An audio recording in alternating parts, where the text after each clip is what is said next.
La teigne des choux est l'un des ravageurs agricoles les plus destructeurs au monde.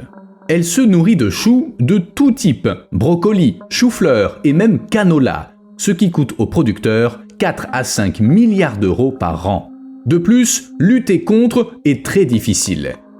Les autres ravageurs sont sensibles aux insecticides, mais la teigne des choux y devient vite résistante. Aujourd'hui, elle résiste à toutes les substances utilisées pour la combattre, produits chimiques synthétiques comme pesticides organiques.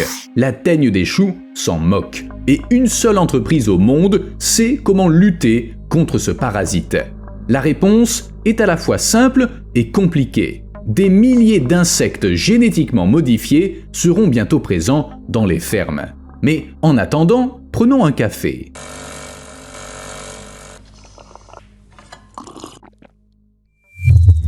Un aimable rappel à ceux qui ont tendance à oublier de faire une petite chose sous la vidéo. Pensez-y et merci à ceux qui comprennent mon désir d'anonymat. En fait, avant qu'on invente les insectes transgéniques, on employait la stérilisation. Cette technologie était utilisée contre les mouches à viande, des parasites du bétail et quelques autres nuisibles. Pour les rendre stériles, on les exposait aux rayons X, puis on relâchait les mâles à la recherche de femelles, et lorsqu'ils s'accouplaient, aucune naissance n'avait lieu. Ça permettait de réduire la population plus efficacement que les produits chimiques. D'ailleurs, on a tourné une vidéo à ce sujet. Si ça vous intéresse, jetez-y un coup d'œil. Pour faire court, un programme a été mis en place par le Panama et les États-Unis. En gros, une barrière invisible a été érigée le long de la frontière entre le Panama et la Colombie. On y relâche des mouches stériles pour contrôler la propagation du parasite. Au niveau de la frontière, ça a permis de se débarrasser de ces mouches et d'éviter d'énormes pertes. En moyenne, ça permet à l'agriculture d'économiser 750 millions d'euros par an. L'utilisation de rayonnement pour lutter contre les parasites présente un inconvénient. Il faut beaucoup d'individus pour que ça fonctionne. Les radiations rendent les mâles moins énergiques que leurs rivaux sauvages, et si l'on veut que les femelles choisissent les mâles stériles, il faut qu'il y en ait beaucoup. Certains experts comparent ça au fait de recevoir un coup de masse. Pas facile de se reproduire après une telle chose. Mais revenons à la teigne des choux, car c'est le problème le plus urgent. Voici la carte de son extension à l'heure actuelle, et voici à quoi elle pourrait ressembler à l'avenir, après la migration. La teigne des choux est un ravageur migrateur qui vit en Amérique, en Europe, en Nouvelle-Zélande et en Asie du Sud-Est, dans les régions où il y a des cultures tout au long de l'année.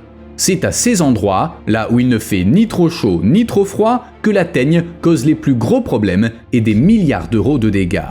Il s'agit d'un des insectes les plus nuisibles et les chercheurs, tout comme les paysans, essaient de le combattre par tous les moyens. Certains y ont consacré plus de 30 ans. En vain. Même la méthode si fiable de l'irradiation n'a pas fonctionné avec la teigne des choux, bien qu'on ait essayé de la mettre en œuvre dans les années 1990. Je veux dire, les radiations ont eu un effet, mais la teigne est devenue inapte à la vie. Elle a perdu la capacité de voler et de se reproduire.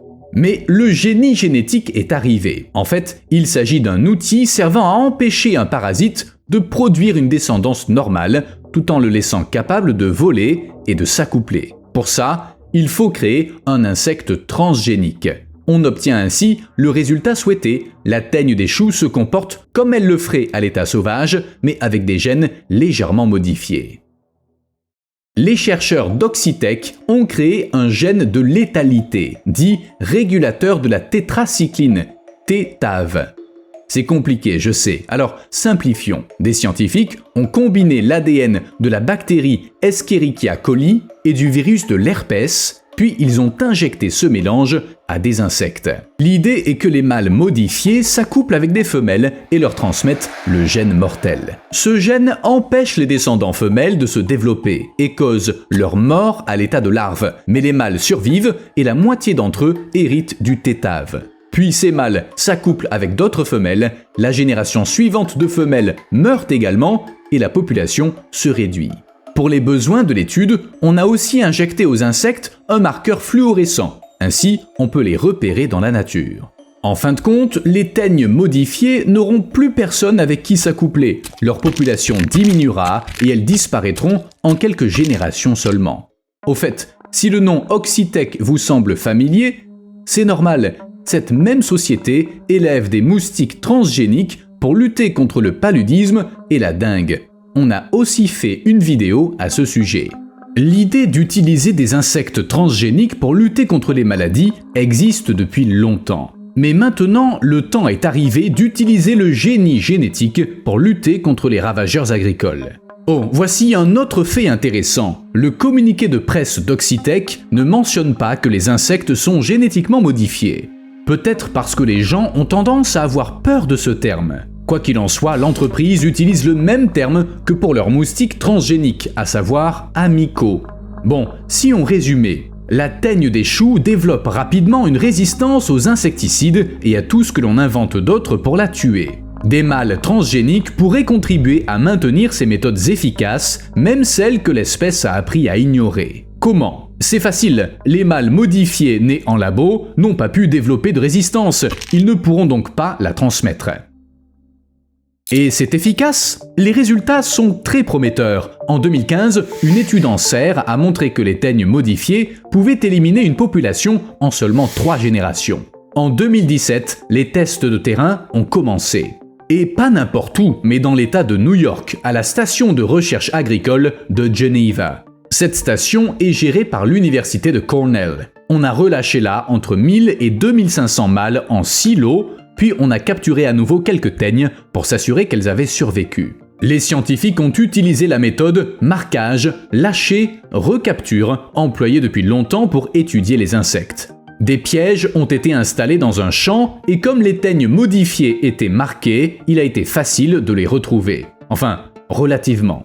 En fin de compte, il s'est avéré que les teignes modifiées se comportaient comme des teignes ordinaires. 95% d'entre elles se trouvaient à moins de 35 mètres de l'endroit où elles avaient été relâchées, dans le même champ donc. Leur durée de vie était également tout à fait normale. Les mâles modifiés faisaient concurrence aux mâles sauvages pour séduire les femelles, on peut donc dire que c'était un succès. Le modèle des chercheurs suggère qu'un petit nombre de teignes suffira à contrôler toute une population de ravageurs sans qu'il soit nécessaire d'utiliser des insecticides. C'est une bonne chose, il est toujours préférable de se passer de produits chimiques.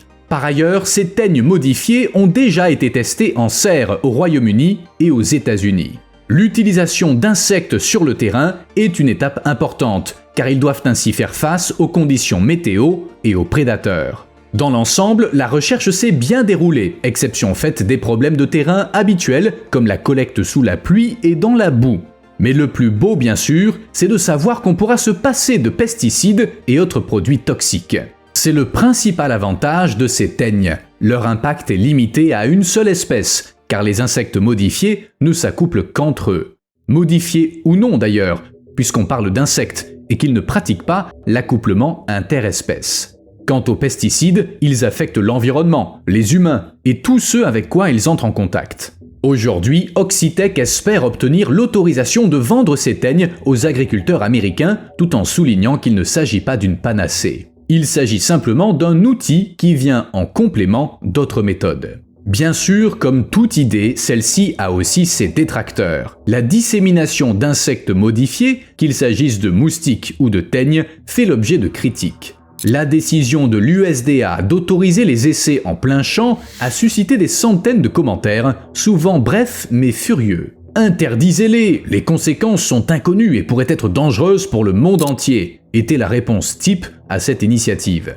En outre, il est plus difficile de relâcher des insectes que de pulvériser des pesticides et ça coûte sans doute plus cher. Par ailleurs, les paysans bio, qui représentent un marché important pour la lutte biologique, car ils ne sont pas autorisés à pulvériser des insecticides synthétiques, n'ont pas non plus droit aux insectes modifiés. Leur usage est trop récent pour que l'on puisse prédire les effets qu'ils auront sur notre vie et sur l'environnement. De nombreux experts estiment que des études supplémentaires sont nécessaires pour étudier ces effets à long terme et déterminer si la manipulation génétique interfère avec les cycles naturels. Et puis, il y a cette histoire de gens qui sont morts. Bon, l'histoire elle-même est assez ambiguë, mais les faits sont clairs. Depuis août 2015, de nombreux enfants du nord-est du Brésil naissent avec de graves malformations, comme une tête minuscule, ce qu'on appelle la microcéphalie. Il y a eu 4180 cas suspects. Les épidémiologistes ont établi un lien entre ces malformations congénitales et le fait que les mères soient infectées par le virus Zika. La question est la suivante. Comment Zika, un virus généralement bénin, provoque-t-il ces graves malformations ? Des scientifiques ont décidé de creuser la question et, à leur surprise, ils ont découvert un lien entre l'infection par le virus et les lieux où des moustiques modifiés, relâchés par la société Oxitec, étaient présents. Ces moustiques ont été relâchés en 2011 et 2012 et, sans entrer dans les détails, disons que des études suggèrent que c'est leur arrivée qui a déclenché l'épidémie de microcéphalie au Brésil. Mais comment c'est possible si les moustiques modifiés sont tous des mâles incapables de piquer ? Eh bien, certains moustiques auraient survécu au lieu de mourir comme promis, et ils se seraient reproduits avec la population sauvage. Ce faisant, des souches mutantes du virus Zika auraient acquis un avantage sélectif, leur permettant d'accroître leur capacité à pénétrer dans l'ADN humain et à l'endommager. Ça veut dire qu'il faut interdire les insectes génétiquement modifiés ? Pas vraiment. Bien sûr, des gens s'inquiètent, mais rien ne prouve que les deux choses soient liées. Laissons les chercheurs faire leur travail. En tout cas, si ce projet de teigne modifié fonctionne et que l'on parvient à contrôler le ravageur, la technologie aura un potentiel énorme. Pour l'instant, malheureusement, elle ne concerne qu'une petite partie de l'agriculture, car cette teigne ne s'attaque qu'à certaines cultures. Mais l'entreprise prévoit de se pencher sur le cas de 2 autres ravageurs. L'un d'entre eux est également une teigne de l'espèce Chrysodexis includens qui a développé une résistance aux insecticides. Elle vit au Brésil où elle dévore le coton et le maïs. Le soja est également touché, et même plus durement que les autres cultures. En raison de sa résistance aux produits chimiques, les paysans ont dû augmenter le nombre de pulvérisations de pesticides sur leur culture. En Amérique du Sud, du soja génétiquement modifié a été introduit ces dernières années comme mesure supplémentaire de protection contre la teigne. Seulement, elle s'adapte. Cette espèce peut se développer sur 73 plantes hôtes de 29 familles différentes. À l'origine, les chenilles s'attaquaient aux haricots, aux choux, aux patates douces, au tabac et aux tomates, mais elles n'ont plus de limite. En 2021, les dégâts causés par ce ravageur ont été estimés à 5 millions d'euros, et l'on s'attend à ce que ça empire d'année en année.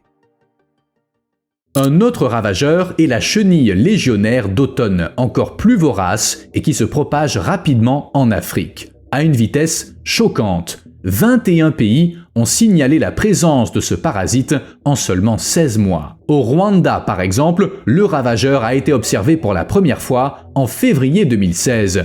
En avril, il était présent dans tout le pays, dans un quart des champs de maïs. Pendant que les paysans s'affolaient, des soldats livraient des pesticides par hélicoptère et aidaient à ramasser les chenilles à la main.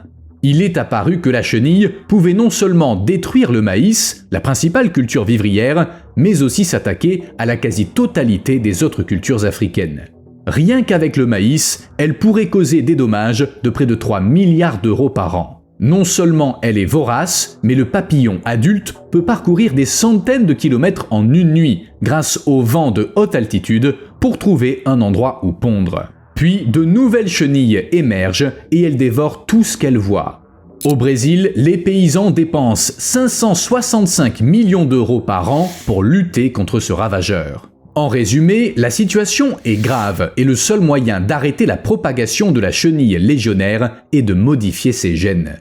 Au fait, le Brésil est le seul pays au monde à avoir autorisé la vente de plusieurs insectes transgéniques. Avant tout, bien sûr, des moustiques, pour lutter contre certaines maladies comme la dengue, mais aussi des insectes qui parasitent les cultures. Pendant 3 ans, des chenilles légionnaires modifiées ont été relâchées dans des champs de maïs dans les États de São Paulo et du Mato Grosso. Les premiers lâchers expérimentaux ont eu lieu en 2020 sur de petites parcelles de maïs. En 2023, la société Oxitec a annoncé que l'expérience serait menée sur de plus grandes surfaces, mais elle n'a pas fourni de chiffres exacts. Des moustiques modifiés d'Oxitec ont également été lâchés aux îles Caïmans, en Malaisie, au Panama et au Brésil, mais seul le Brésil a décidé de poursuivre les essais. Aucun pays n'a encore autorisé la vente de moustiques transgéniques, bien que différentes options aient été proposées à l'Espagne et au Royaume-Uni. Malheureusement, aucune expérience n'a eu lieu en raison des inquiétudes concernant leur impact potentiel sur l'environnement et la santé humaine. Or, ces inquiétudes ne sont pas infondées, car il existe énormément d'espèces. On pourrait modifier n'importe laquelle et l'utiliser à toutes sortes de fins.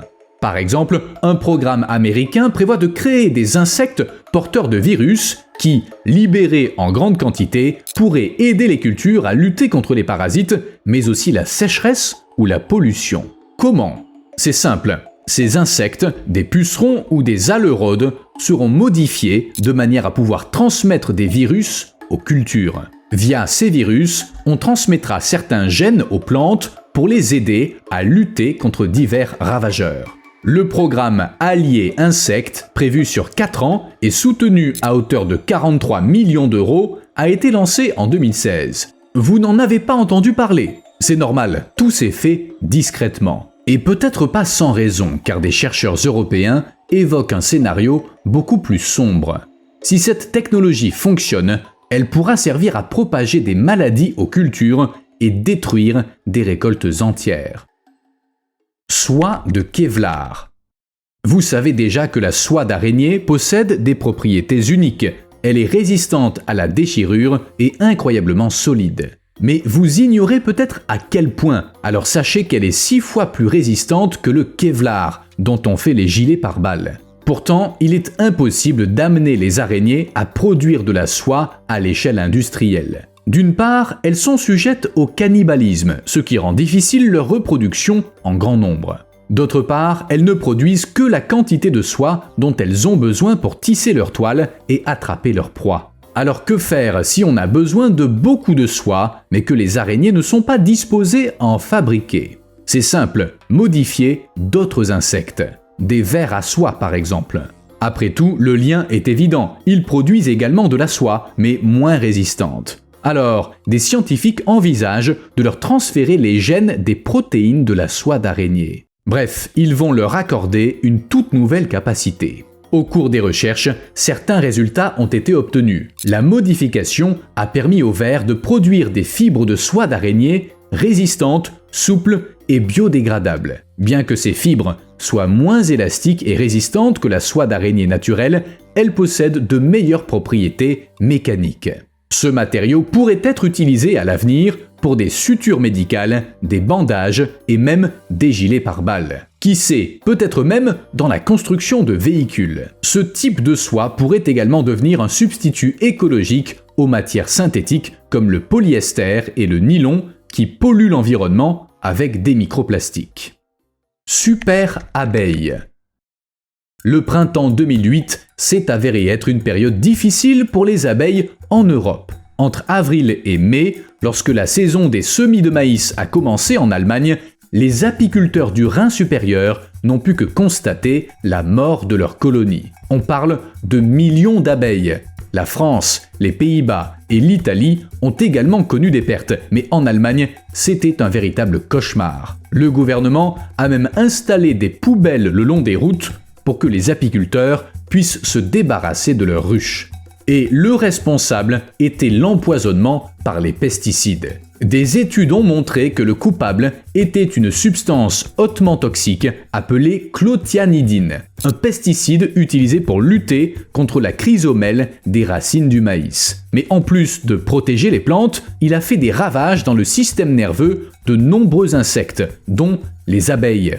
Elles étaient désorientées, leurs habitudes alimentaires étaient affectées, les reines subissaient des modifications anatomiques et les mâles devenaient stériles. Pauvres abeilles. Comme si elles n'avaient pas déjà assez de problèmes. Et il ne suffit pas de mettre fin à l'utilisation de produits chimiques pour que les abeilles reviennent. Les choses sont bien plus compliquées. Les abeilles sont confrontées à de nombreuses menaces. C'est pourquoi on doit agir fermement. Et le génie génétique pourrait bien nous sauver la mise à nouveau. En ce qui concerne les abeilles, la technologie de modification n'en est qu'à ses débuts et elle se limite à des études en laboratoire. Toutefois, en cas de succès, il pourrait en résulter des abeilles plus résistantes aux virus, aux parasites, aux pesticides et autres dangers. Bien entendu, les apiculteurs sont inquiets, mais espérons que les scientifiques prendront toutes les précautions nécessaires avant de procéder à des changements. Les abeilles sont importantes. La planète aura de gros problèmes sans elles. Vers à longue durée de vie.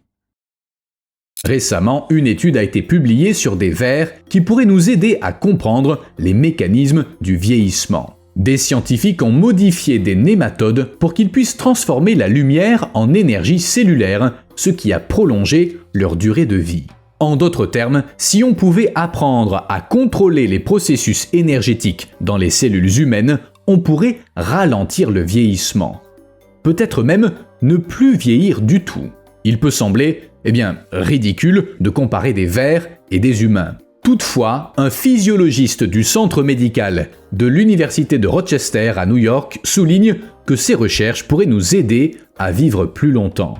L'idée est la suivante. Le vieillissement est dû au mauvais fonctionnement des mitochondries, les centrales énergétiques qui nous permettent par exemple de contracter les muscles. L'étude a montré que stimuler le métabolisme en utilisant des mitochondries alimentées par la lumière prolongeait la durée de vie des vers et améliorait leur santé. C'est simple. On doit donc transformer nos cellules en des panneaux solaires. Autant dire que les scientifiques ont du pain sur la planche.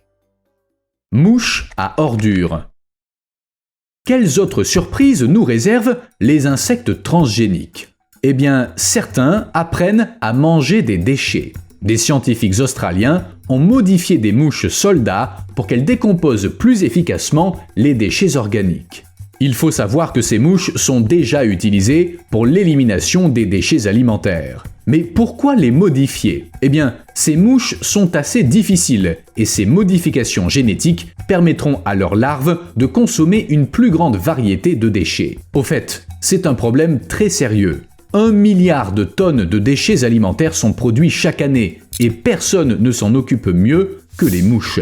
En fait, le projet est ambitieux et va bien au-delà du simple recyclage des déchets. On pourrait adapter des insectes à diverses méthodes d'épuration, transformation des substances nocives en composés moins toxiques ou inorganiques, évaporation des polluants dans l'atmosphère et accumulation de certaines substances dans leur corps. Bref, vous l'aurez compris, tous les super-héros ne portent pas de cape. Certains ont, des ailes. Les femelles se débrouilleront seules. Si vous regardez nos vidéos, vous savez déjà que les femelles de certaines espèces animales peuvent se reproduire seules. Ce phénomène s'appelle la partogénèse et les drosophiles font partie de la liste des animaux capables d'une telle chose. Récemment, des chercheurs ont découvert les gènes qui permettent à une espèce de drosophile de produire une progéniture sans fécondation mâle. Ensuite, ils ont modifié une autre espèce qui se reproduit de manière sexuée pour qu'elle se reproduise de la même manière que les drosophiles et ça a fonctionné. Pour la première fois, on a fait en sorte qu'une mouche produise une progéniture sans l'intervention d'un mâle, que cette progéniture atteigne l'âge adulte et qu'elle soit capable de répéter le processus. L'étude, publiée dans Current Biology, a duré 6 ans et porté sur 220 000 mouches. Bref, les scientifiques ont fait ça sérieusement. Mais à quoi ça sert ? On sait que la parthénogénèse existait à une époque chez certaines espèces de lézards et d'abeilles, ainsi que chez certains requins. Et selon les scientifiques, les expériences menées sur les drosophiles leur ont permis, tenez-vous bien, de mieux comprendre le mode de reproduction atypique de ces insectes. Non, cette méthode ne fonctionne pas sur les humains. Outre une meilleure compréhension, je n'ai pas trouvé d'autre objectif à cette étude. Si vous en savez plus, n'hésitez pas à le dire dans les commentaires. Et comme d'habitude, vous me devez un like. À plus.